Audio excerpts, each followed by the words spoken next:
How much memory could you hold on a floppy disk? A few megabytes? I think I literally want to say it was 32 megabytes, but I think that's wrong. I think that's too much, honestly. And I think floppy disks were like $5 a disk. I bought a 2 terabyte solid state drive, or for my computer. It was like $100. It was $400 4 years ago. 1.4 megabytes is the max that a floppy disk can handle. I sent you a clip of audio today that was 3 megabytes in like 30 seconds. I can't safely go much further back than that. Okay. So you have to know that in matters of time travel, I don't get the same literal privilege that you do.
Welcome to All Topics No Pizza, where we start with a single idea that add new topics until we are light years away. I am Matt, also known as Rhuminus. I'm just Deion. And today, we're going to talk about some black holes, bitches. That's right, we're talking about the cosmos, the beautiful, wonderful, dangerous aspect that is the cosmos.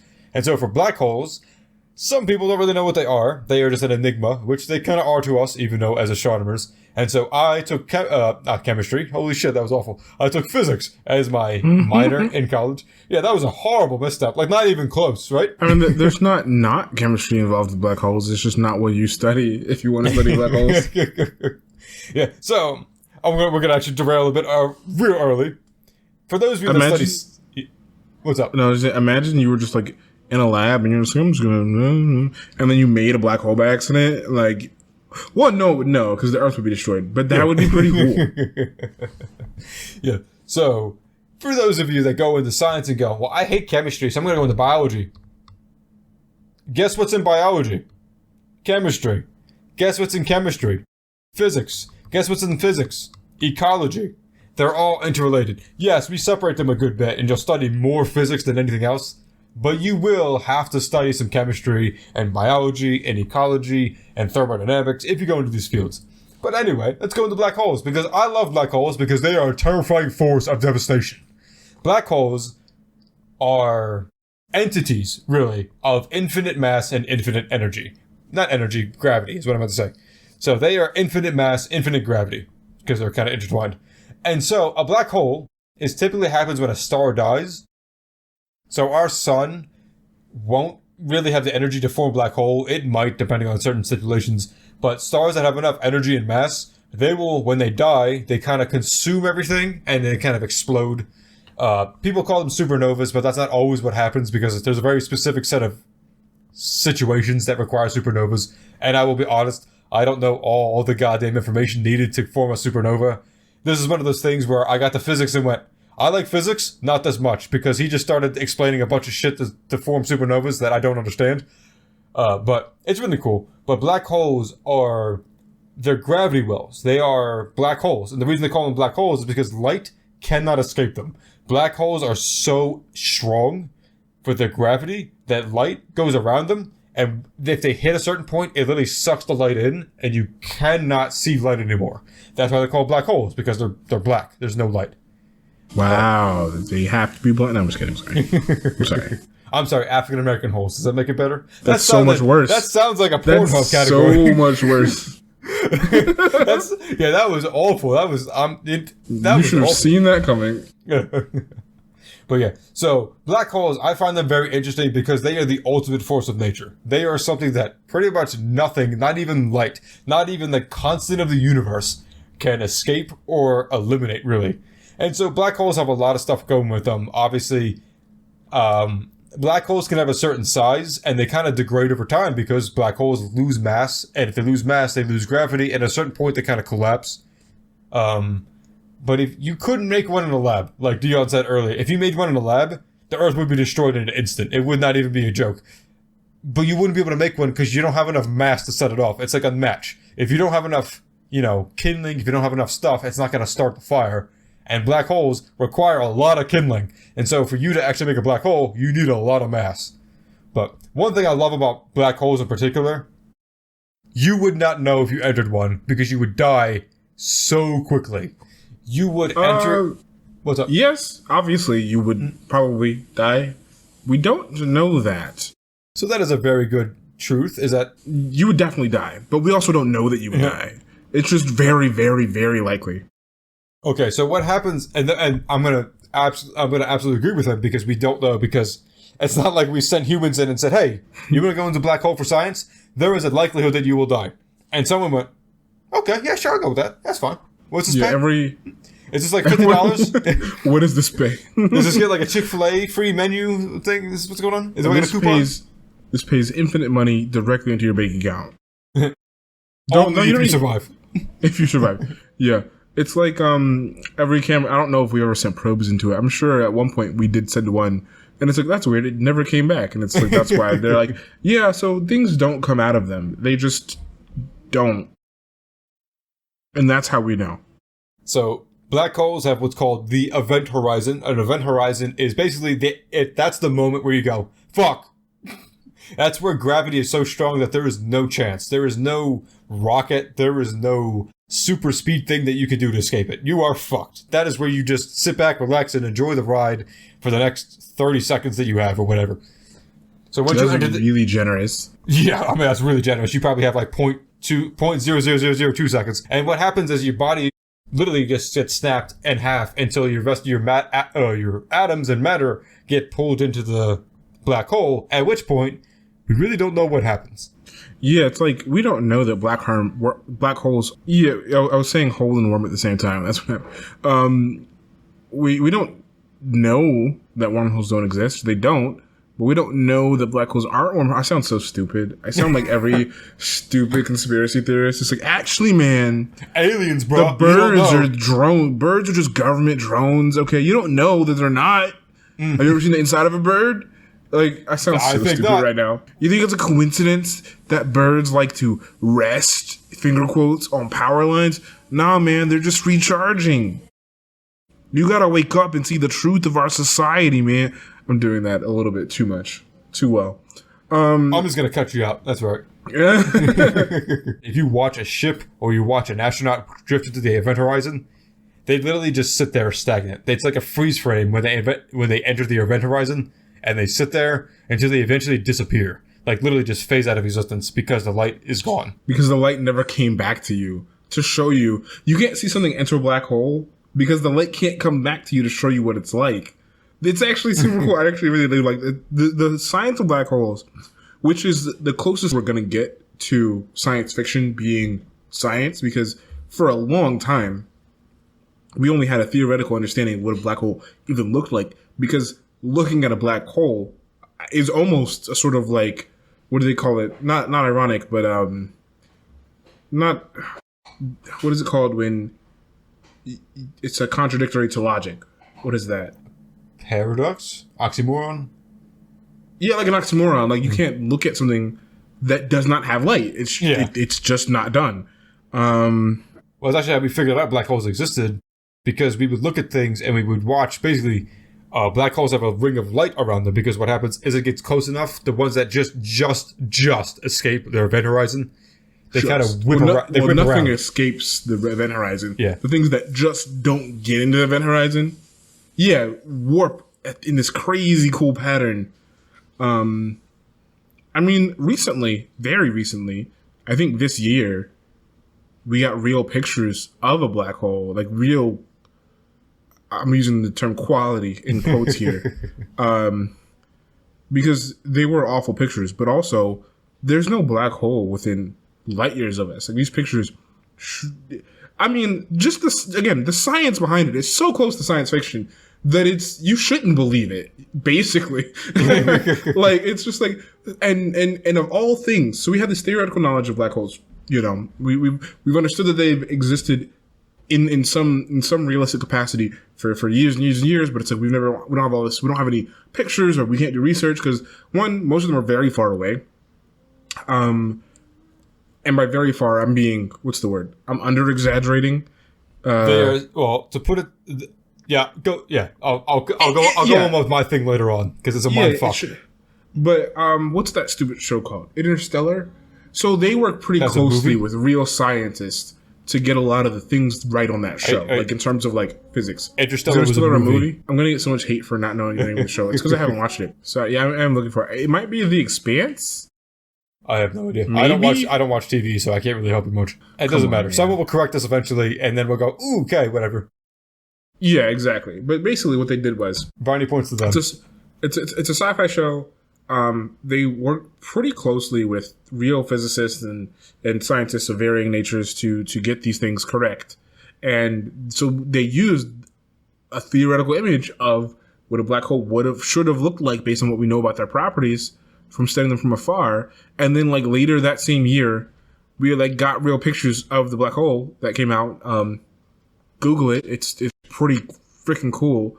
And they were pretty freaking accurate. Like they talked to their scientist friends and they were just like, so what would it look like if we could picture it? And they were like, based on what we know, you know, so, and there's the event horizon. What's the light disk called around it? It's not a corona, that's around a star. Oh shit. I trusted you. Listen, man, you made me sound dumb. I started off so good. I started off so good about black holes and event horizons, and then you made me feel dumb.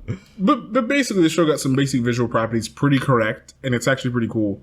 When all the fans freaking loved it. They were just like, "This is the smartest show on television." You know, people in their fandoms. Yeah. I do agree. They're pretty nifty, if not downright terrifying. I believe one of the is it the accretion disk? I think it's called the accretion disk. It might be the accretion disk. That sounds pretty correct.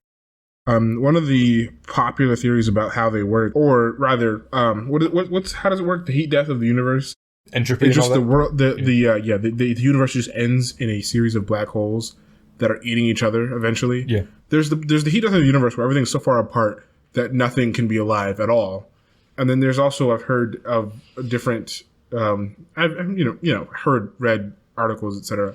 I don't do my own research. I just read articles. Where it's just like, yeah, probably the universe just ends in a series of black holes. I mean, what else could it be? But anyway, so what we're talking about before is that we were mentioning about distance, especially in the cosmos. And what's insane is actually the distance in cosmos. So what I typically ask people when I talk to students about this, and I never taught physics, unfortunately, but I would, sometimes mention to students if we taught math, or we would have after school stuff, and I would, do like physics club or whatever. And what I would say is, imagine a mile. Can you do that?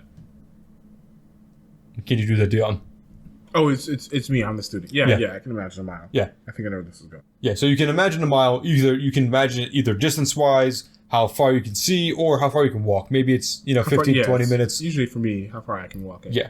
And so we have a reference point for it because we can walk it or we can see it, all that good stuff. Can you imagine 5 miles? And for me, it's already barely. Because I can imagine how far 5 miles is away, but you're approaching something that is difficult to picture in my own head. Yeah. Already. Yeah. And so can you imagine 100 miles? No. And I don't think anyone could. And if you say that you can, you're wrong. You're lying? Yeah. And because it's what you said, we don't have already, that's a very normal distance, 100 miles. 100 miles an hour, 100 miles between this place and that place. You're approaching. First of all, I don't have a reference. I do not have a reference for that. And so we haven't even gotten like out of my own state, and you're trying to get us to go, planetary, interstellar. So 1 mile people can recognize, 5 miles people can somewhat understand and kind of, and 100 miles, if you drive a truck, like 2 or 3 hours or whatever. And then there's 93 million miles. That is one astronomical unit, which is the average distance between us and the sun. Can you imagine that shit? Yeah, no, right? Not even close. I can imagine a football field. I can imagine 10 football fields. I can imagine... I don't even know if I could do that. You know what? Some people would be like, oh, I can imagine the whole Earth because we can see pictures of the whole Earth. Nope, I couldn't imagine that. Sure. Imagine the whole Earth, right? Yeah. Like a picture of a globe.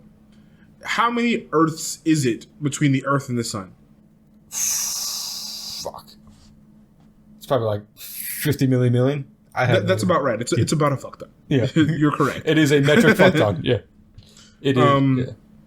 I know for a fact that every planet would fit between us and the sun and the moons. Exactly. Yeah. With room in between. Yeah. And it's not with like it's breathing a room. perfect With some elbow room in between the plane. They would be on first class travel to the sun, which will happen. It would still take you dozens of hours to get between each unit. And I don't mean like, a 12-hour plane ride. I mean like, it's still, like, leaving the moon where it is, away from us, we could put the moon in between us and the sun, and then every other planet, and have planets of distance.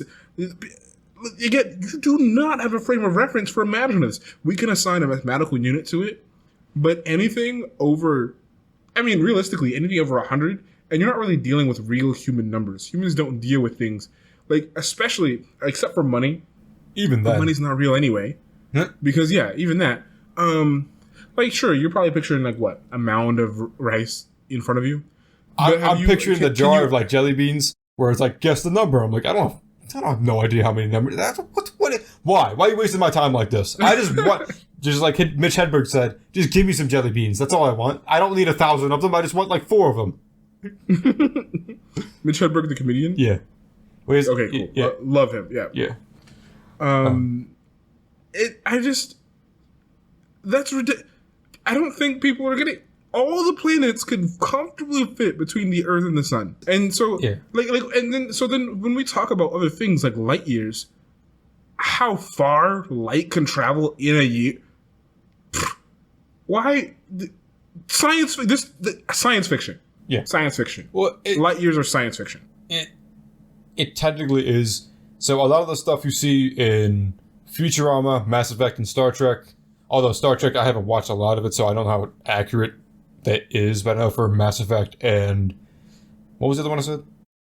Futurama. Yeah, they actually had mathematicians and people with PhDs, and they communicated with people that actually studied this shit. And a lot of those... To get it as close to as necessary, accurate as they could. Yeah, so it is... TV show. Yeah, so it is actually, like, Mass Effect especially is scarily accurate, where faster than light travel, although a theory, based on those theories, is possible. It's just how far away is the technologically, and also just practicality. Because the other problem is, what is out there in space? Space is a vast, empty ocean. And we are a pale blue dot, as Carl Sagan said. Star Trek was never that accurate when it came to... Are you telling me that an American captain in the stars wouldn't fuck everything in his path? Oh, I'm not even thinking of that one. I'm thinking of Star Trek The Next Generation. None of the Star Treks were specifically, like, super into being sci-fi accurate. They constantly reference things like warp drives without ever really telling you what that means. And warp speed and things like that. I mean, it's a fun show, and I do love it. And if you like, really slow theatrical performances about the nature of man and philosophy of that nature, then I highly recommend Star Trek Next Generation. It is one of my favorite shows. However, if you're used to watching things from this generation of TV, you are going to find it to be painfully slow. It was not super scientifically accurate. They did some things. They actually did a lot of cool things, but nothing. It was sci-fi. It was pure sci-fi. Yeah, and that's fine. Like, there's nothing wrong with that. The one thing I love about the Umbrella Chronicles, is that his name? You mean like the Umbrella Academy? Academy, that's what it is. Yeah, the Umbrella Academy. Okay. And when they talk about time travel, because they do time travel in that show, they're like, it's too complicated to explain. We're not going to bother with it. And I'm like, beautiful, wonderful. I love that. I watched the 2 seasons that were out. And I'm gonna watch the third season because my partner really likes it. But I came into it with the wrong idea, and that's kind of my fault. But I thought it was gonna be a very different show based on the trailer that I had watched, and I thought it was gonna be much more action and much less drama. And it is an action drama, like by genre. But I would classify it more as a drama with action. yeah, but it's heavy on the drama, light on the action. The action sequences are pretty cool when you get to them every other episode, or if that. But it's like the trailer for it is super actiony. And you're like, wow, cool! This looks so cool. These people, everyone loves a good superhero show. But I was expecting much more action focused, sort of. It's about a show of child superheroes dealing with the abuses that they dealt with being child superheroes as adults. Being forced into a life that they didn't want or really ask for. And it's much more about them dealing with that than them being hunted, which they think, are they being hunted? They are not being hunted. One of them is being hunted. Right, because of something stupid to do. Yeah. There isn't like end of the world thing that comes up later on, but they don't really know about it, and by then they're like, what the fuck do we do? Right. It's just not very interesting, unfortunately, from my point of view. What's the numbered character's name? Is it 4 or is it 7? I think aren't they all numbered? Well, one of them never got a name. I think is it 5? 5, yeah. Obviously the coolest character in the show. And even though the show's kind of about him, he somehow doesn't get enough screen time, in my opinion. He's the only one that does super cool fighty things. So again, I just thought the show was going to be much more about their misadventures as adults, dealing with their adventures as children. Kind of how like The Incredibles took like this very easy, like, oh, this could have been anything. And they went with what happens when heroes get retired. Not when they retire. What happens when society turns against heroes, right? And it's actually this... you can watch that again to this day. The movie holds up. The animation holds up. The story holds up. The motivations hold up. The redemption holds up. That movie is good. Let's talk about and then the second one was... Most Pixar films hold up in animation. I mean, watch Toy Story that came out in the 90s. That shit is... orgasmic. Except for, I mean, Sid looks a little weird, but the toys look wonderful. The toys hold up. And I believe, is Pixar the organization that comes up with new software every time they want to animate a movie? Yeah, pretty much. When they did, I know when they did Pixar, Frozen, they literally had like a bunch of scientists and physicists come along and say, how is ice and frost going to actually work in this scenario? And I think for Brave, they were like, how is a hair going to flow in this context when it's curly? Not when it's straight, but when it's curly. And I'm like, that's an incredible amount of dedication you have to your job. Yeah. That no one else really cares about. Software for Brave, her hair, and for, I don't know if you ever saw Inside Out, the show about this little white girl's emotion. Oh, I love that because it ruined me. Pixar innovates something a little bit new each time they make a movie, which is super cool.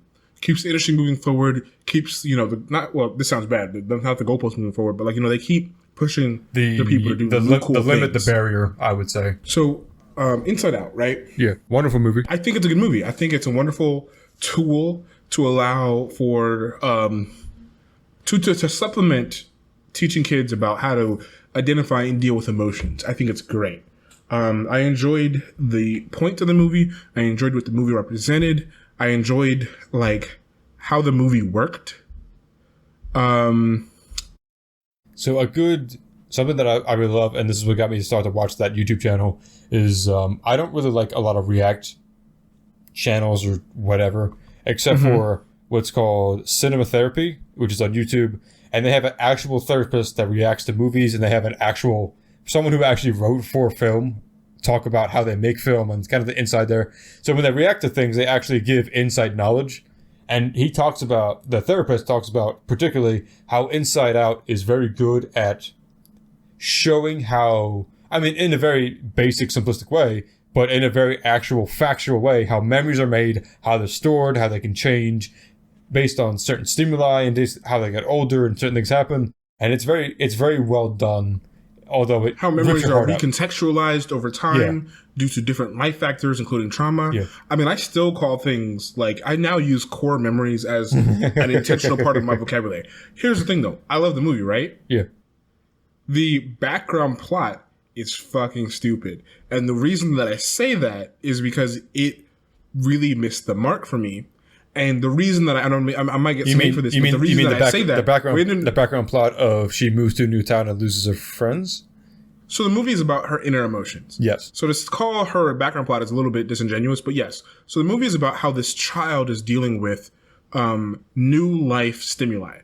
So to give a basic synopsis without doing too many spoilers, if you haven't seen this 10-year-old movie, is this child has to move to a new area because their parents or their dad got a new job. They sell their house, they move, she leaves her friends and has to deal with a new school.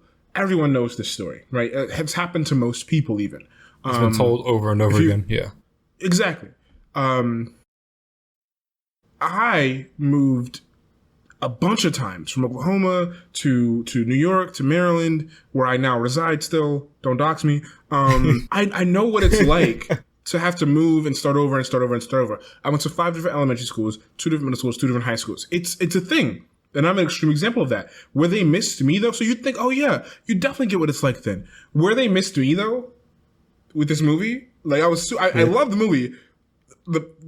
It just sucks in the background. So the movie's about how she deals with, so it's a teenager that's going through, she's like 12 or 13, so her emotions are in turmoil. Her emotions up to this point have a good bead on how to run her brain, right? And then this tragic, cataclysmic life event happens to her, and they get thrown into chaos, and shenanigans ensue, and you know, joy and sadness get, which are characters, she only has 5 emotions apparently somehow, get like, you know, they can only afford 5 actors, and then her other primary emotions, disgust, fear, and anger just take over and run her life, and shenanigans ensue on the overworld. But in the inner world, you know, the 2 other characters, Joy and Sadness, trying to get back to the main headquarters so they can make it so that the main character doesn't destroy her life or whatever they do. And those 2 characters, Joy and Sadness, which would appear to be contrary, you know, different to each other, learn that they have a lot more in common than they think they should. You know, and the child grows, matures by the end of the movie.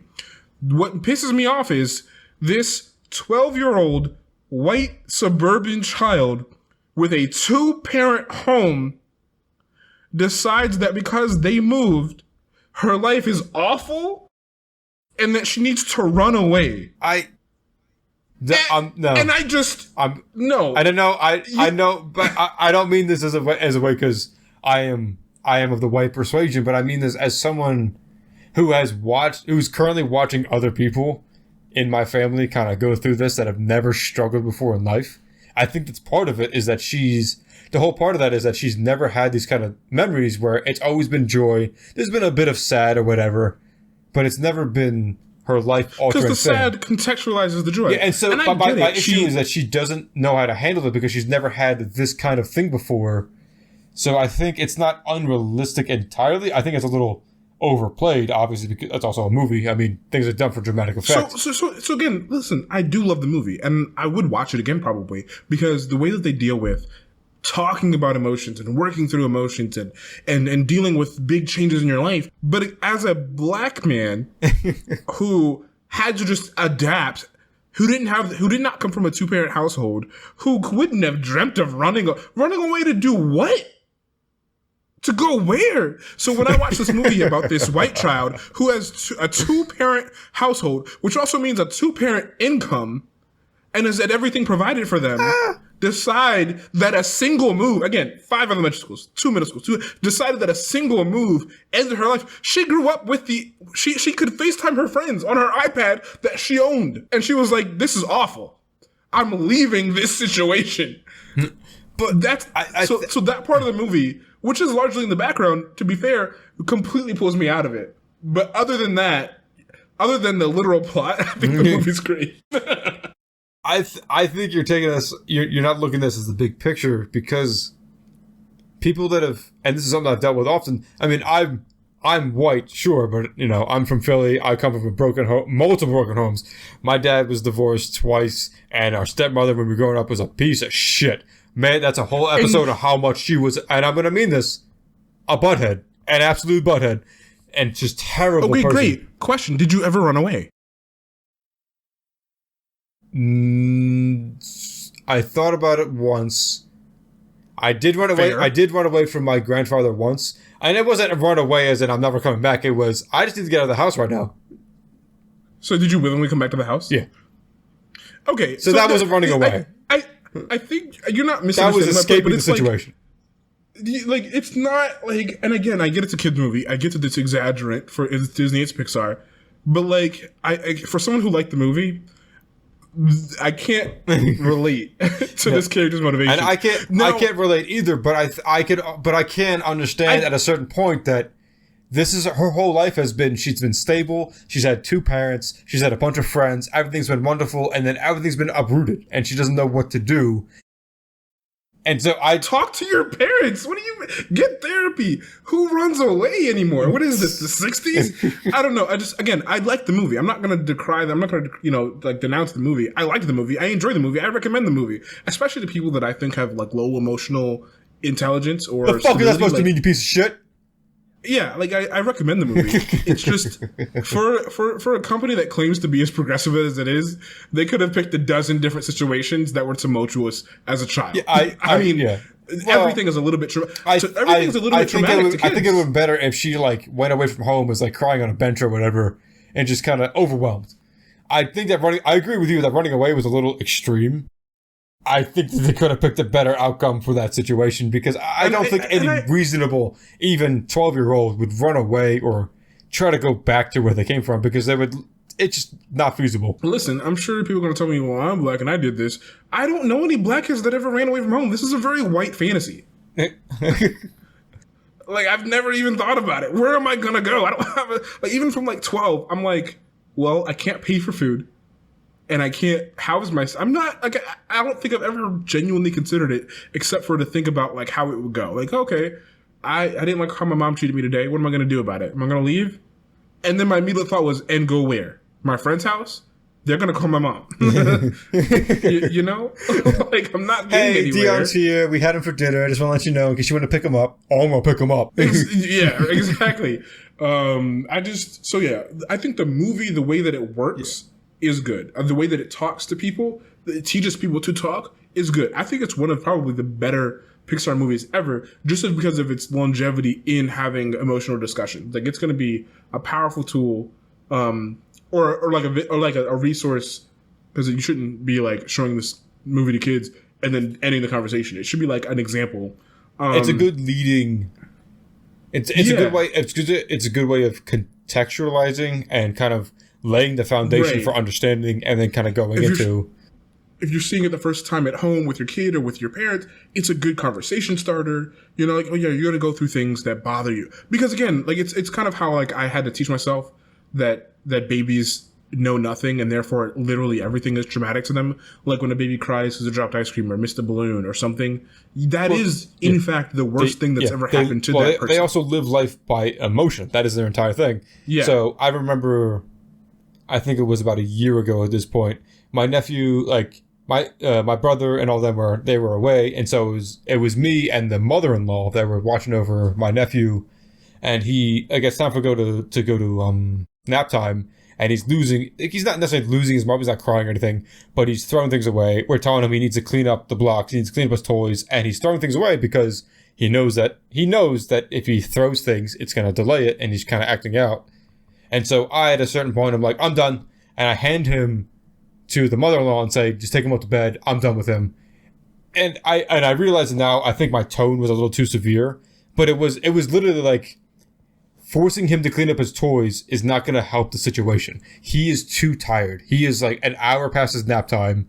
He's too tired and he's going to act out. It's just what he does. Like, I don't mean anything ill towards him. I don't mean to be aggressive, but it's time for him to go to bed and I'll deal with the rest of the shit. Yeah, exactly. And so, like, and to your point, like, yes, it probably was, fine. The movie, again, I think most people that have seen the movie like the movie. It was a fine enough example. It's not like anything happened that was out of the scope of imagination for a child to do. It just, again, as someone who would have been, like, blessed to have been in that situation, only moved once in their life, had two parents that loved them and wanted the best for them. Yeah, the parents have become a little distant. Yeah, things were hard, but moving across states like that is hard for everyone involved. So the other thing, and again, this isn't the child's fault because nothing that happens to the child is the child's fault. It's a conversation I had with my mother recently, but it was the fault of the parents how ungrateful this child was for the things that they had provided for them. That's something that you should be able to tell your kids without rubbing it in their faces. You shouldn't hold it over them that you're their provider, but you should be able to teach them that they should be appreciative of the things that they have because there are droves, thousands of millions of people that do not have what you have. Well, it's one of the things that as I've gotten older that I hate. I hated when I was young. There's plenty of things I hated when I was younger that they taught us, but it was the one thing of like, money's not important. I'm like, no, money is important. It's actually very important. Does money bring happiness? No. It relieves stress. I don't say, so this is where we're going to run into an issue because I don't think that money brings happiness. I think it relieves stress, which can lead to contentment, but it doesn't bring happiness. Contentment and happiness are the same thing to me. That could be another conversation that we have later. Okay. But no, yeah. I always think it's funny. That could be the way that I personally define content and happiness. Correct. Yeah. Yes. Yeah. So money can bring happiness to certain people. People that really love physical objects, like our other friend, Nick T, really loves physical objects. He loves to spend money and buy things and do those certain things. We also have like 7 Nicks, so that's why we constantly call them by their last names because holy shit, it's impossible to keep track of them. Having money doesn't bring you happiness, and you can't buy happiness. But money buys all the things that brings me happiness, right? Like it does, it relieves stress. Yeah, when you don't have to worry about what you're gonna have for dinner, how you're gonna pay rent, having a therapist or having medical bills. You don't have to worry about how these expenses are ruining your life. You can afford to be happy, and I use the word afford very intentionally. Yeah, no, money doesn't buy happiness, but it buys you the time that you need to be able to appreciate how good your life is. That's somewhat...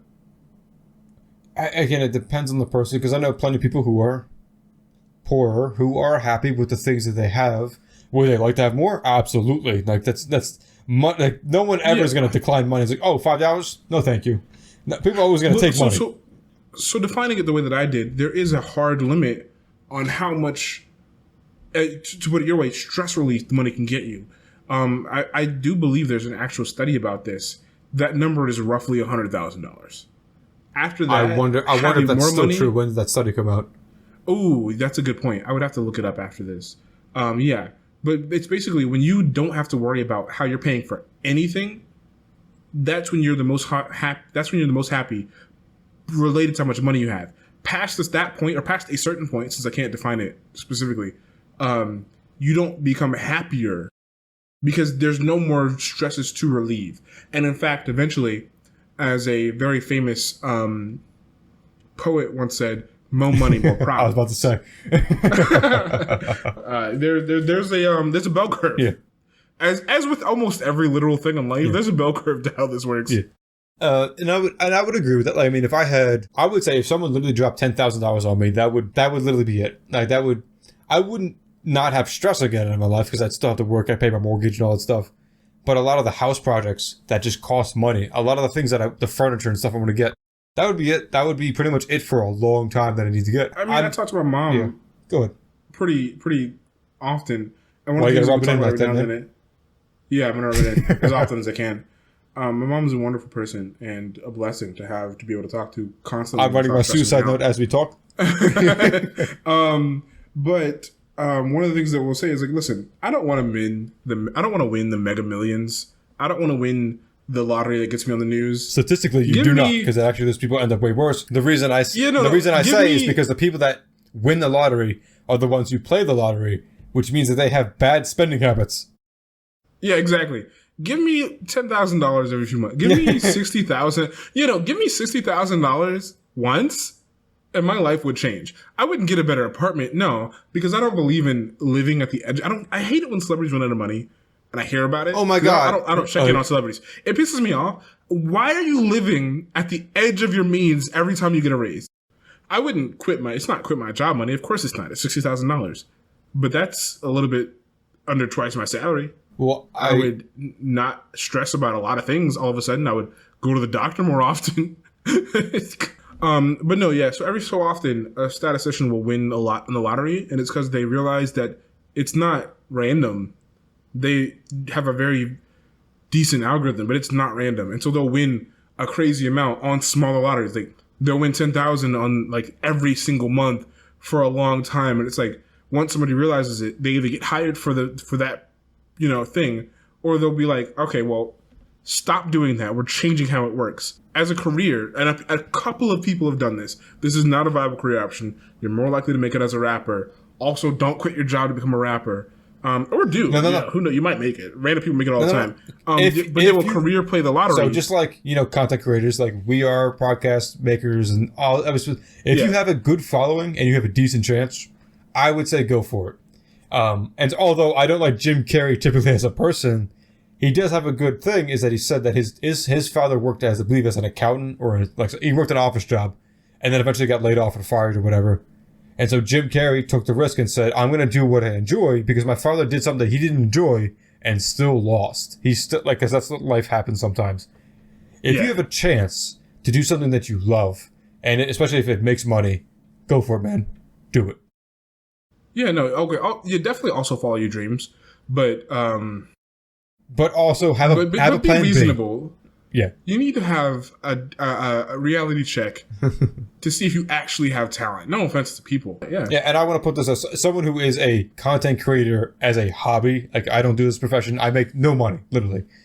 These are things, and the thing is, we talked about the last episode, and and I'm going to talk about it now, just as a personal anecdote. I have made books. My first novel that came out, actually, no, I'll rephrase that. I have made 7 books, 2 of which that I published, because they're just, the other 5 aren't good. I recognize that. I was young. I didn't know what I was doing. I was bad at writing. But the 2 novels that I published, the first one made, I think, like $6,000. That was, and I didn't anticipate that.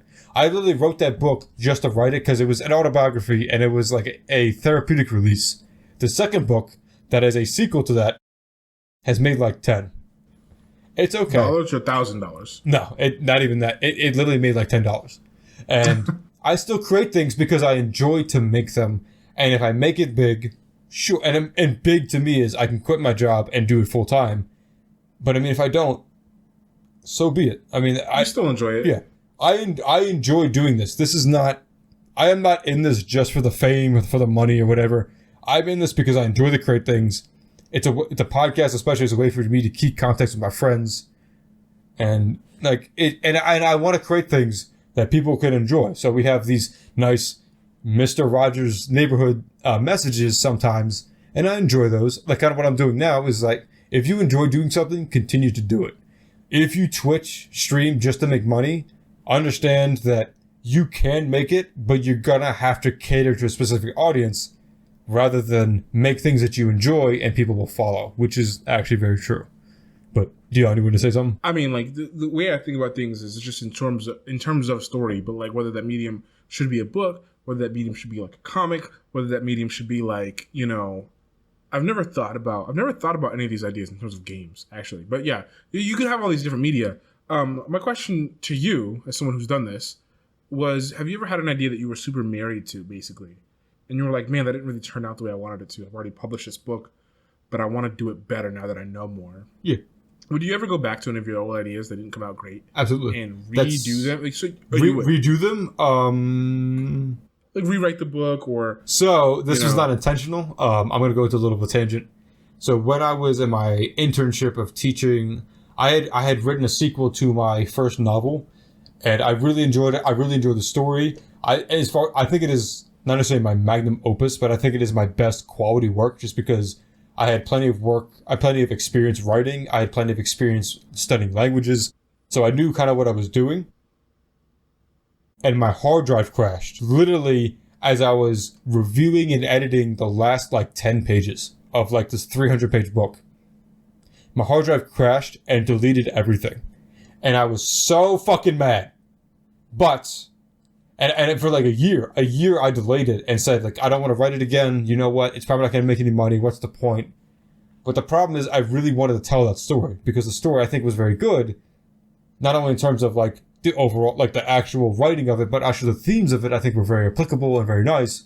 And so I did end up running it, and actually I was happier with the second product than I was with the original, just because I had experience writing the first one. I basically rewrote it, and I think it was very much better. And I look back at it now as I look at old videos and old things that I make, and I wish I could go back and make them because I have better experience with them than I did the first time. Yeah.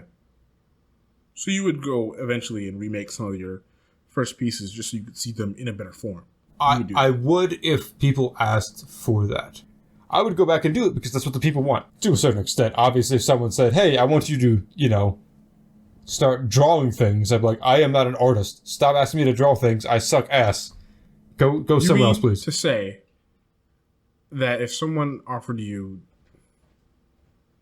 $60,000 to illustrate the Book of Mormon, you wouldn't do it. Motherfucker. I translated the Book of Mormon. I would illustrate that bitch. I would not be happy about it. I would bitch the entire time. I'm just saying, like, for the price, are you saying you wouldn't do it? If someone's asking you to draw for things, the right price? For the right price. For the right price, I would do that shit. Because, I am awesome. What's the lowest you would do it for? It depends on the Book of Mormon. If we're going back to the original 650 Old Testament style text, 60... No, I would say 45,000 is about accurate. 45, you'd illustrate the Book of Mormon. Because I'd have to go 45. Back and reread it. I'd have to go back and study a lot of the shit because I forgot about it. Because as soon as I was done translating it and submitted the final version, I went right out of my mind. Because I didn't want to think about it anymore. I had a bunch of profiles online for translating Latin and translating some random things.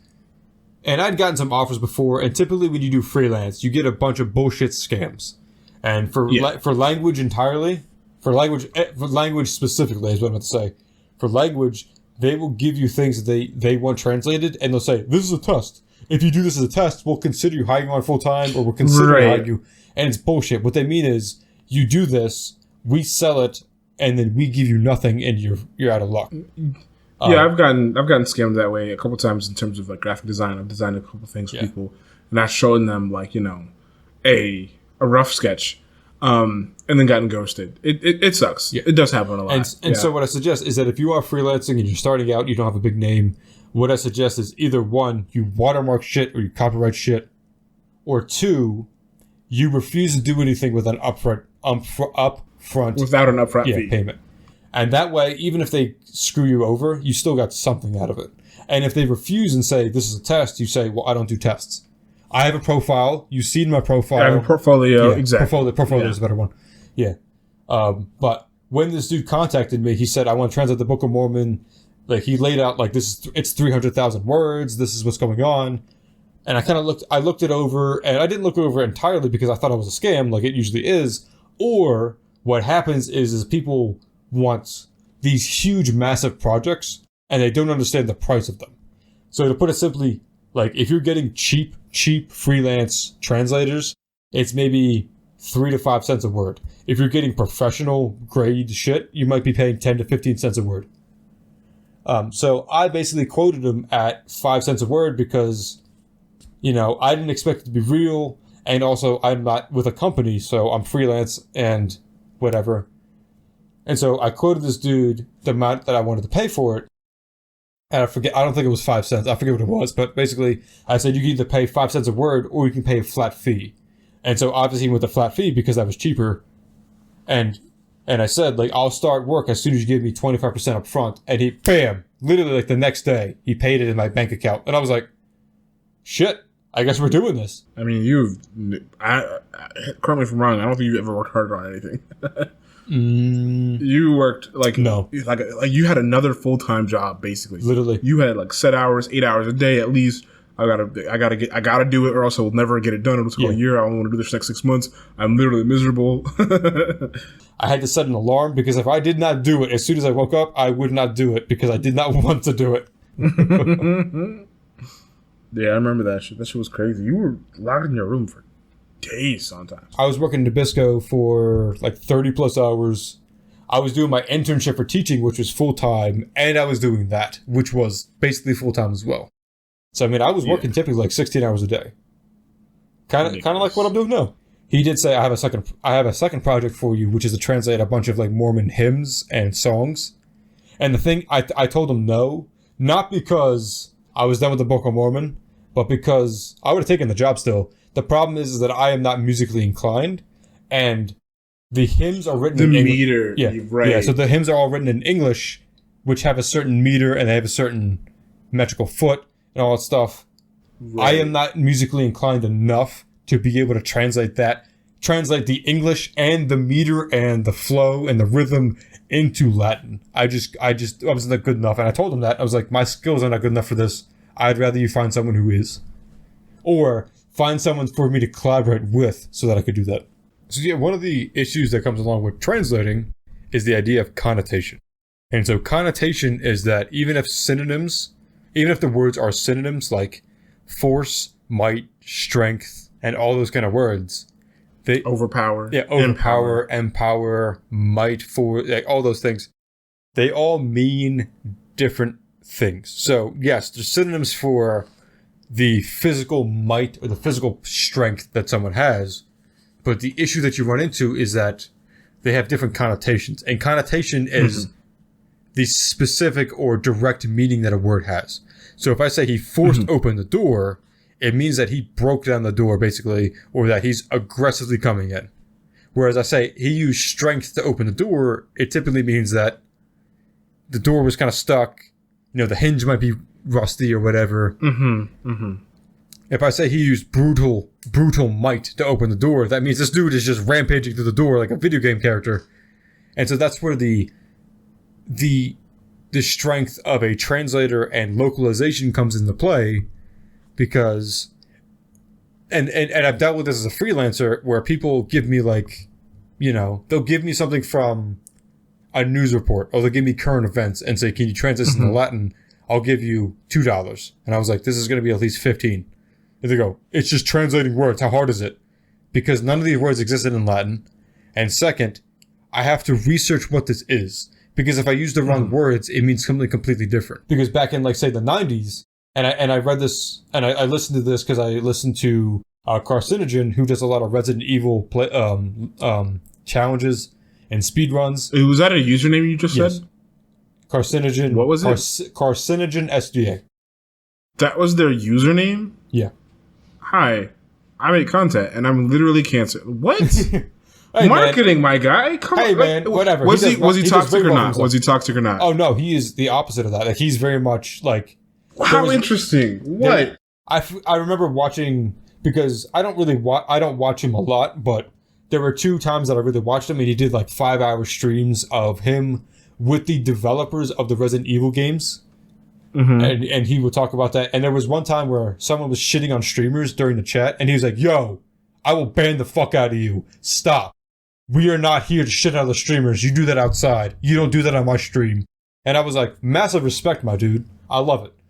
But during that, he would talk to the developers, and the developers were Japanese, like natively born Japanese. They spoke Japanese.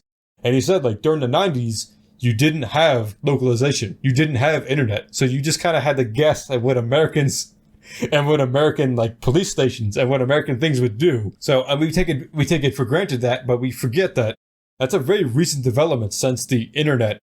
And that wasn't always the case, even just like 10, 15 years ago. I mean, the things that you can do now that you like, I mean, just keeping in contact with people near you is like so much easier and crazier.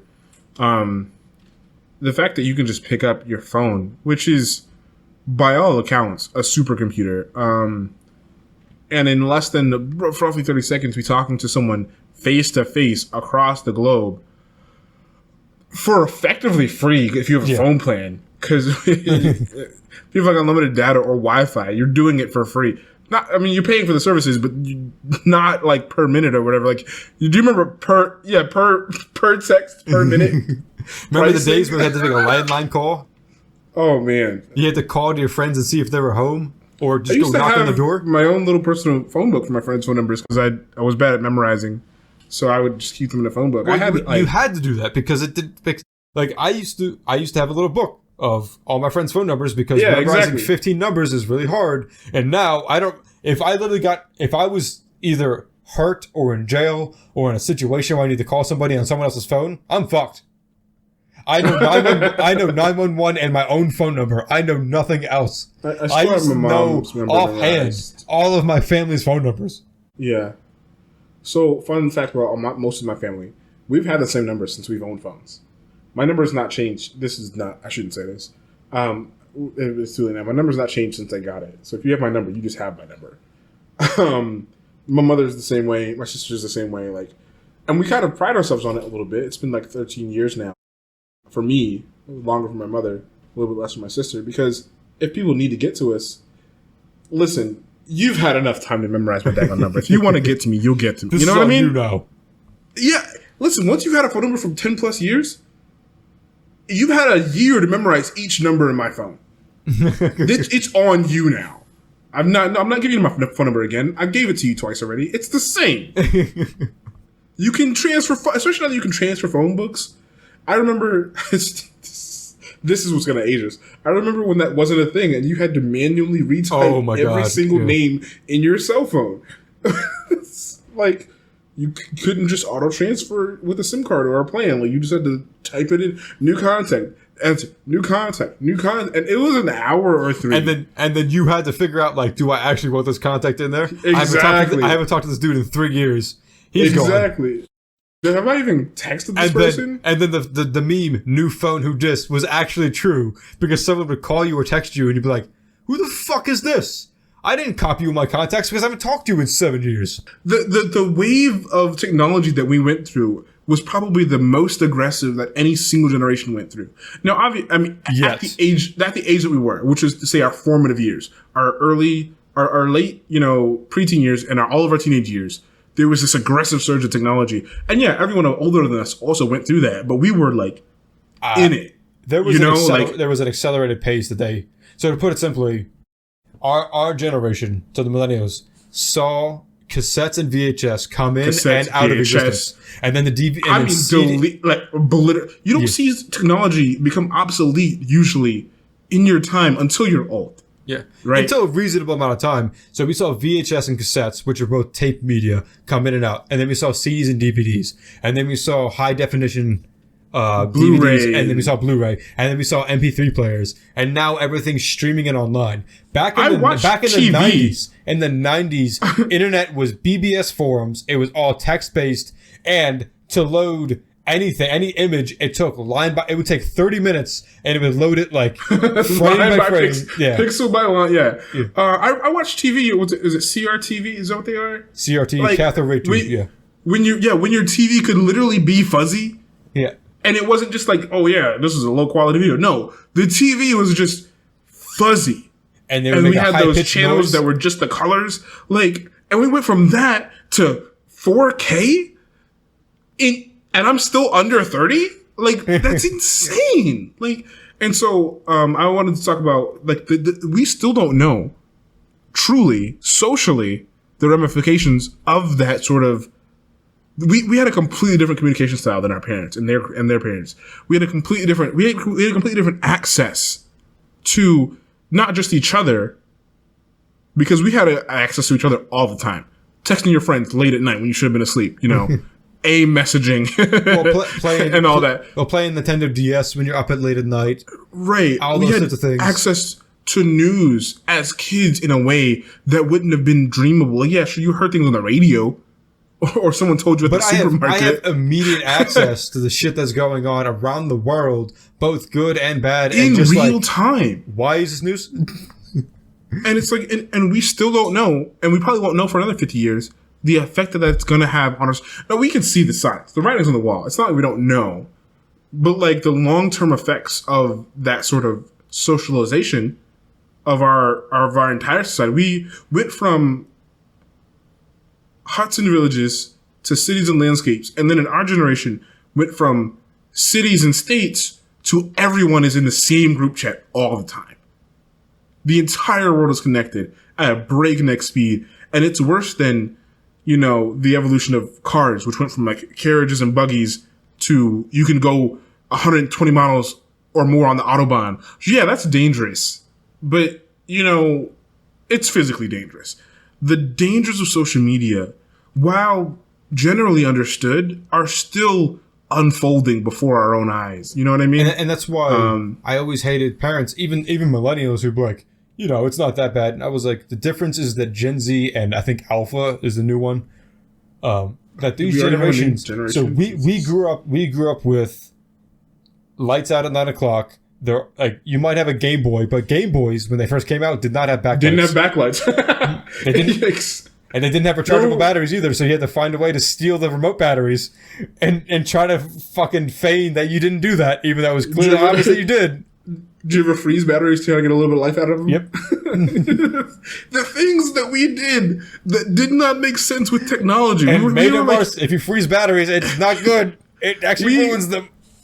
I have like vivid memories of my Game Boy Advance. Like that thing faded out when it died. Oh, it didn't just cut off. A perfect. And it was just like, no, you know? A perfect. Well, no autosave at all. No autosave. Everything's manually. And you had to find save points. You couldn't just open a menu and save. You had to have save points. And that was a nightmare. So for a big example is that for, you can look anything online. So for facts, like if you're playing a video game, you can look up tutorials, both video and text and all sorts of stuff and pictures and all that. Back when Pokemon first came out in 96, 95, around then, whatever, there was a whole thing about Mew and how to get Mew. I was just going to say that, yeah. Yeah. And so we just have to believe a rumor. Yeah, and in the original game, there's a weird truck by the port or by the boat, and there's so many rumors. Yeah, and then people will come up with rumors like you have to do this and this, and then you got to do this, and you can get Mew. Here's the truth of it: you can't get Mew without cheating. You cannot do it because it's not do you know what's programmed in crazy there. now? Except that, there is a way, but it's so specific. There's no way you would know. But I did in middle school use a floppy disk to present a PowerPoint to my class. Like we had a, that's a real thing. That shouldn't be a sentence that makes sense anymore. From floppy disks to CDs to just actual to cloud service to now. No to USBs. Yeah, to cloud service. This computer came with what? I think it was 256. I think it was 256 gigabytes, which was dog I didn't shit. realize how not a lot that was. I mean, I knew how it was a lot. My previous laptop to get this computer held just under a terabyte total, like 950 gigabytes. 2 terabytes is my new baseline for how much a computer needs to have. I need ample space to just download junk until I realized that I need to delete it. 256 gigs, that's like 4 Steam games that I play. Anyway, I play big games. 256 gigs? Are you joking? Is nothing. Yeah, well, to put it simply, I have a terabyte, and I'm running out of space with all the recordings. With all the recordings, because I also do things like YouTube, and I do I play video games. So they take up space as well, and just little things like even just having music that I listen to that adds up. Yeah, and I'm just like a terabyte of which is 1,024 gigabytes is not enough. Still, it's not that much. Yeah, that's insane, right? I am looking at getting literally a 10 gigabyte hard drive, 10 terabyte hard drive. So since Nick is in here because he decides that he hates us and no longer wants to be around us, or because he's very tired and sleeping, I think it was the first one. Yeah, I think so too. But because Nick hates us and is not here for us in this episode, I'm going to lead into the question of the day, which I just thought about. And my question, which I'm sure you're going to lead into a long tangent and cause me a lot of problems for both editing and just general frustration. If you could go back in time to witness any event, I can watch your brains gearing up right now. Go back in time to witness any event, whether it's recorded history or pre-recorded history. If you want to go back to the dinosaurs, you can do that. Where would you go? So automatically, I'm not going back pre-Wi-Fi. Not worth it, right? I'm just used to it. I need. And I think I'm not going back anywhere where my phone service stops working. An event. You're not staying there. You are to witness an event that you really want to witness. Okay, so can I just? So I get to witness like a la Doctor Who, and I get to disguise myself, and I get to witness any time event, and then come back to my normal time. Yes, you are basically invisible to the regular populace unless you interact. I just get to see it in person. Yes. Okay, all right. Because I was about to go on a whole thing. There are a number of reasons I'm not going back in time. Sounds dumb. Oh, it's awful because I would not go back in time either. I love the Romans and the Greeks. I would not go back in time because it was smelly. It was stinky. Yeah. There was no technology. My plumbing. Yeah. I'm not missing my indoor heating and electricity. It's just a lot of things I'm not leaving. So that really shortens the amount of time that I can go to on top of other factors. Okay, now I have to actually think. I don't think watching the spaceship to go up to the moon landing would be that cool. I disagree. I think they're pretty cool. I've seen rockets take off. I could just pretend that one of them went to the moon. It's okay. You privileged 21st century piece of shit. No, yeah, I know, right? I'm so ungrateful. No, obviously, that's an amazing piece of science. Like that's an incredible feat. But I mean, I've lived in planes. It's not the same thing, but it's like, okay. Imagine being jaded to like impossible feats of technology. We're so spoiled, technologically speaking. Our society doesn't match our technology. When the internet goes down, I no longer know what to do. It used to be when I was, 14, internet would go down, I play solitaire, I go hang out with my friends, I find something to do. Now I pace around the house on a cold sweat, waiting. Yeah, I'm going through withdrawal. I'm like, I need. What's your answer? Okay.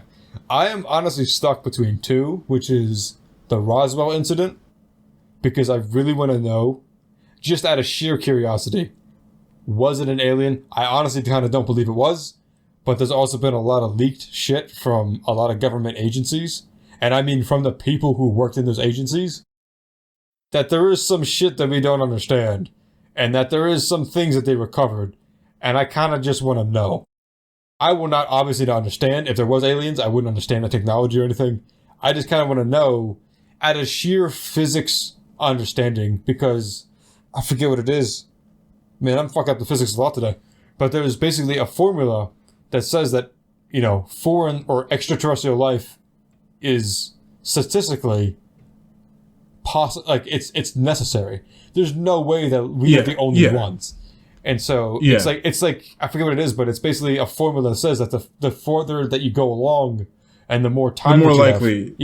The more likely it is, because it's so ridiculous that we would be the only life force in the universe. Especially when we sort of postulated how many worlds, planets with reason. No, and it's not just life; it's Earth-like life, conditions that match intelligent Earth. Carbon-like life, where we know for a fact that life could exist. Yeah. It's just statistically likely. Not to mention all the other types of life that could have emerged. So we're carbon-based life, right? We need a heat source a certain distance away from us. We need a reasonable amount of water, a reasonable amount of land, and breathable air. But and that's us. And there are plenty of planets that have these criteria that could have life on them that we just don't know about, right? And the more galaxies you uncover, But there's no reason to think that intelligent life couldn't come from other bases, and that we just don't know. So it's incredible. There's no chance that non-Earth life doesn't exist. There's no chance, right? Yeah. At this point, to not believe in aliens is ridiculous. But to believe that the Green Men, that's ridiculous. But to believe that non-intelligent life doesn't exist outside of our cosmos is insane. You'd have to be just... I remember reading, probably 10 years ago, that there was a meteorite that crashed on Earth. And when scientists discovered it, they found amino acids on it. Amino acids are the building block for RNA and DNA. So to me, what that says is that there is life. Because if there's amino acids, more than likely, it means there's amino acids at some point came together and made DNA and RNA. Right, exactly. Something was created. Yeah. Even if it's simple amoebas and random single-cell bacteria, there's life somewhere. So I am at an impasse between the Roswell incident, because I just want to know. I legitimately, I would love to watch it crash, an alien come out and go, holy shit, that was awesome, and then be teleported back to my body in real time. And that would be it. That's all I really want to know. Is there life outside of us, and does it exist, and can it travel? That's the other thing. Because there could be alien life and intelligent life that just can't do it. We can't. We can't go to goddamn other solar systems and until we have some equivalent technology to communicate, first the signals have to match close enough that they could communicate with each other. And even if language wasn't a barrier, which obviously would be, the distance that the signals would have to travel would have to be like you'd have to increase the travel time by so much, and it's just not possible with what we have now. It's insane.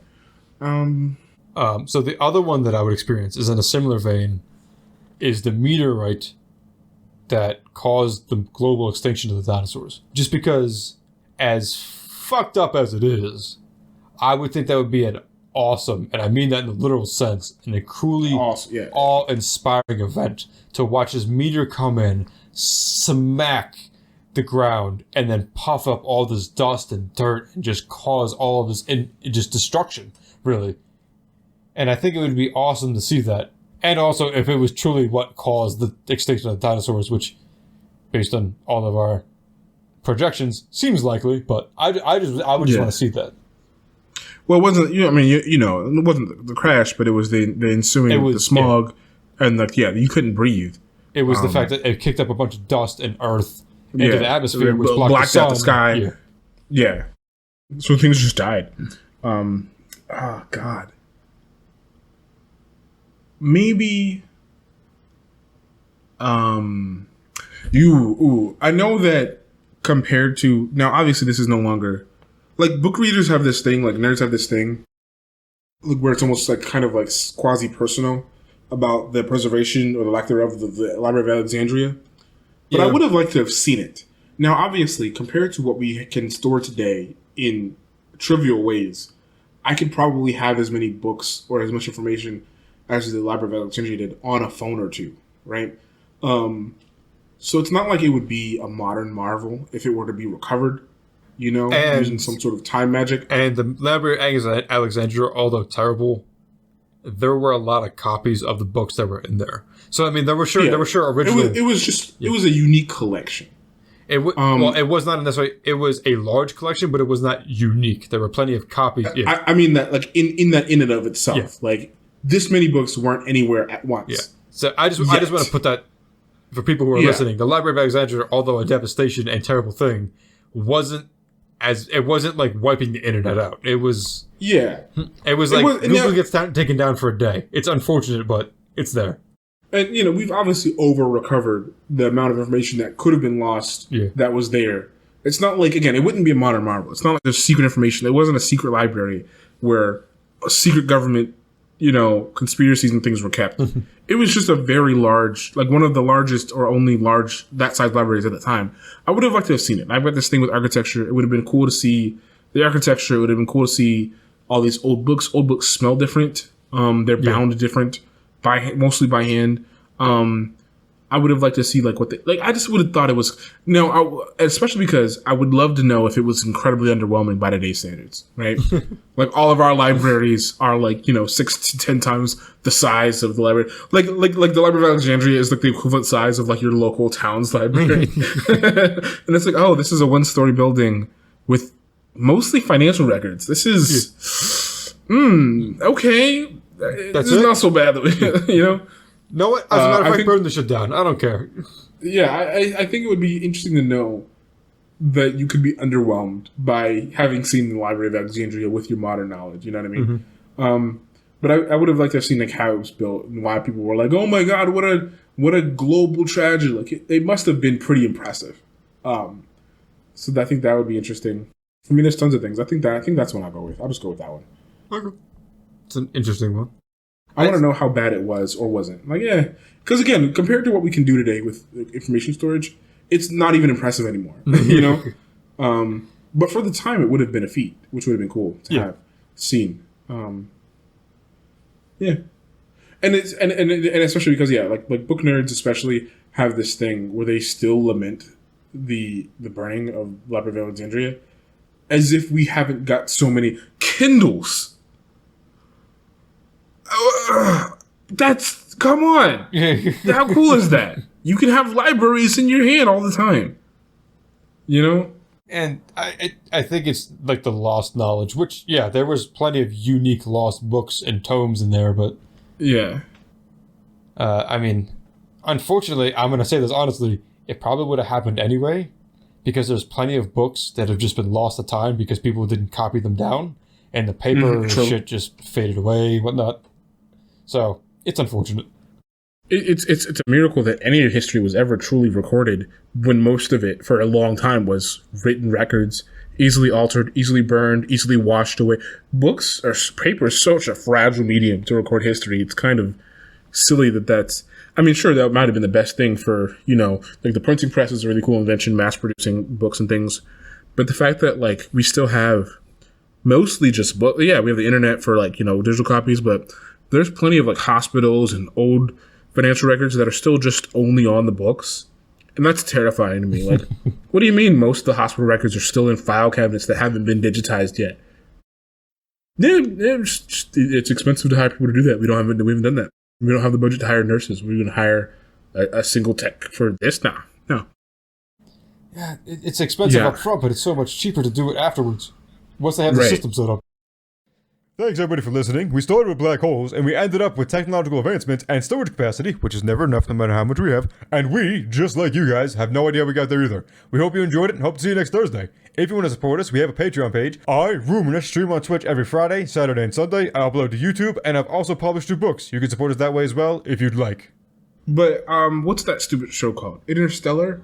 So they work pretty closely with real scientists to get a lot of the things right on that show, like in terms of like physics. Interstellar was a movie. Are you talking about Big Bang Theory? Nope. What? Big Bang Theory was a show. Theory. Yeah, no, that wasn't. Aren't they famously known for being a smart show for dumb people? No, they didn't get anything correct on that show. Listen, man, I didn't watch the show. I don't know. Why are you hating on me? Why don't you love me? What's the light disk called around it? It's not a corona. That's around a star. Oh shit. I thought you knew about this shit. Listen, man, I haven't studied physics. When did I graduate? I trusted you. I graduated in 2018, but I've taken a physics class like 2 years before that, so it must have been like 2015, 2016. So it's been quite some time. Is it just called? What the fuck is it called? Like. Listen, man, you made me sound dumb. I started off so good. I started off so good about black holes and event horizons, and then you made me feel dumb.